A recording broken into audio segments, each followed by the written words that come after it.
Alright, I want to show you guys what I've done to my game room slash pinball room slash MK room. So this Killer Instinct, which I said I was not going to sell and was going to keep and blah blah blah blah blah on and on, I ended up listing it on eBay. It sold like in an hour or so. What I got for it, I can't believe I got for it. Anyways, these machines are going for crazy money.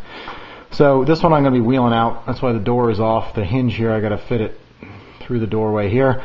But these are the only games I'm going to keep arcade-wise. I got MK1, MK2, MK3, all dedicated cabinets. And then in here, in this spot here, I'm going to put a treadmill and a couple of small free weights. So when I don't have time to go to the gym, my wife and I can work out here at home because I'm getting busier with work, and she's going to be starting her job fairly soon here.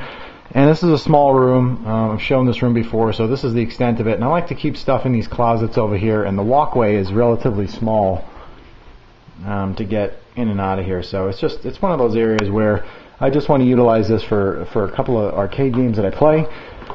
All the pinball games I took outside, not outside, but I turned my third car garage into a pinball room. And as you can see, the garage goes up and down here. It's about a 20-foot width, I believe, is what it is. 20 foot, 10-foot width. So you can see all the games are lined up here. This is a new game I just picked up locally, Cactus Canyon. It's an extremely rare game. I like it. Some people don't. But it's very expensive for some reason, and they only made 900, and I think 9 of them are $9.90. So it's a pretty rare game. This one's in fairly nice condition. It needs to be completely torn down and redone at some point in time, but the guy I bought it from did full LEDs throughout the back box and playfield.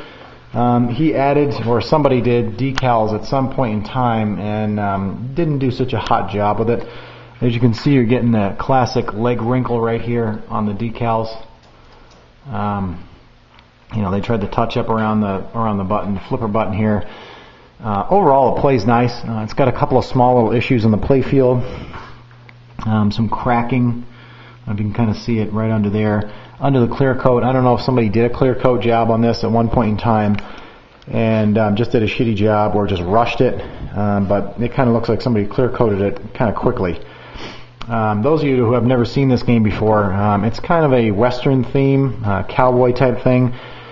There's a little bash toy back here that you kind of go up a ramp and it hits him. There's a train that goes across here. It's a timed game. And then there's also a gold mine right here that you go into and the ball pops back up. Various ramps that go around the playfield. Basically, I think what you are is a sheriff or a lawman, and you try to beat these specific bad guys at the OK Corral. And then when you beat them all, it's high noon at the OK Corral, and there's like an in-game. There's a lot of mods for this game as far as what you want to do. At some point in time, I'm going to change these pistols out to these brand new chromed ones. They look friggin' awesome as far as what I've seen. The guy put in this glare guard, which is kind of nice. It keeps the glare off the DMD so you can see it. The latest game I picked up as well, same day, which is kind of weird, was a Scared Stiff. I'd been looking for one of these for a long time. The prices have gone through the roof on these. They used to be selling in the 4,000 range. Now they're approaching 6,000. So I picked this one up for a good price. Had it shipped through North American Van Lines. It has a lot of mods, including the skull pile with all the LEDs, the flickering candles, the dancing boogeymen, which are the pop bumpers, the little, how do you call these things? The little, I can't think of it. Anyways, these little guys, they dance like this, and their arms go back and forth. It's quite a cool mod. Playfield's in really nice shape. There's one little mark in front of the crate where it says terrifying. You can kind of see it right, where's my finger? Right in that area where the bottom of the T, there's a wear mark. Other than that, playfield's in really, really nice shape. So I could eventually take this playfield out and send it to somebody, have them touch it up and re-clear it. But at this point in time, there's no reason to do it. Overall cabinet is pretty nice. There's no real scratches or dings or dents anywhere. Just your average wear on the back box.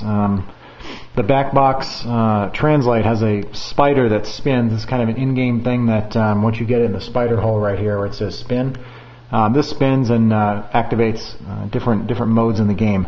I bought a topper from Laserific from it. It's a color changing. You can do all kinds of different things. It has a remote control to match my AC/DC and Tron. So the AC/DC Premium is in here as well as the Tron LE. I have room for 2 more games. if I move this Tron down, I can fit my Medieval Madness in there, which I'm going to do when that's done being restored. And I bought a Stargate because it's my favorite movie. Not a fantastic pin, but an interesting, fun game to play, and that's going to go over there on that edge. And then I got rid of the NBA Jam. I sold that on Craigslist the other day, so I could actually fit another game here if I want to at some point in time. But I'll show you what I did since I'm in Las Vegas. You know, the heat gets very hot out here. I put this, it's kind of like a foil material, insulating material that you can put on the windows to keep the heat out. And then my dad had this portable air conditioning unit. It's about 14,000 BTU, so it should be plenty to cool this area down. And then I piped it out through these existing vents underneath my window and then put that foil stuff on, and it's really kept everything nice and cool. My entire garage is insulated along with the garage door. And then there's another vent under this window that I filled in with insulation and then taped off with foil tape. Again, did that window there. I got to fix a couple of these rollers here. You can see a little bit of light coming in there. And then some of the gaps, I'm going to use spray foam right here. So that's about it. I'll do another video when I get the Stargate in here, and maybe if I get my Medieval Madness back in the next 6 months from the restore, that should be kind of the end game as far as what goes in here. But that's what's new here in my garage, and this is just a pinball dedicated room. Still got my JAMA test rig over there for the MK stuff, but I think this looks pretty cool. These games are very loud when they're being played, and I like to play them kind of loud with the shakers and all that stuff, so I wanted to get them out of the house so I could play them. But like I said, Stargate right here, and hopefully Medieval Madness there, and maybe at some time I can fit like a Spider-Man or a Tales of the Arabian Nights or whatever I want in this spot here. So that's about it. Thanks for watching. And that's all I got.